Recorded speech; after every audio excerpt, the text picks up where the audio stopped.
আপনি কি বস্তা খুঁজছেন? আপনার সকল প্রয়োজনের নির্ভরযোগ্য ঠিকানা এশিয়া বস্তা ভান্ডার।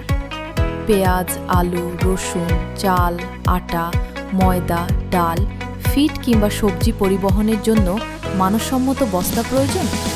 তাহলে আজই যোগাযোগ করুন এশিয়া বস্তা ভান্ডারে। সকল ধরনের পিপি ওভেন বস্তা, সকল সাইজের বস্তা পাওয়া যায় নিজস্ব তত্ত্বাবধানে উৎপাদিত উন্নত মানের কাঁচামাল ব্যবহার, কাস্টম প্রিন্টিং সুবিধা, পাইকারি ও খুচরা বিক্রয়, সমগ্র বাংলাদেশে সরবরাহ ব্যবস্থা। সরাসরি ফ্যাক্টরি থেকে উৎপাদন হওয়ায় আমরা নিশ্চিত করি মানসম্মত পণ্য, সাশ্রয়ী মূল্য এবং সময়মতো ডেলিভারি। আপনার ব্যবসার জন্য প্রয়োজনীয় বস্তার নির্ভরযোগ্য সমাধান এখন এক ছাদের নিচে। অর্ডার ও বিস্তারিত তথ্যের জন্য যোগাযোগ করুন এশিয়া বস্তা ভান্ডার। আমাদের ঠিকানা পূর্ব শেওড়াপাড়া, কাফরুল, মিরপুর, ঢাকা 1216। মেট্রো পিলার নম্বর 3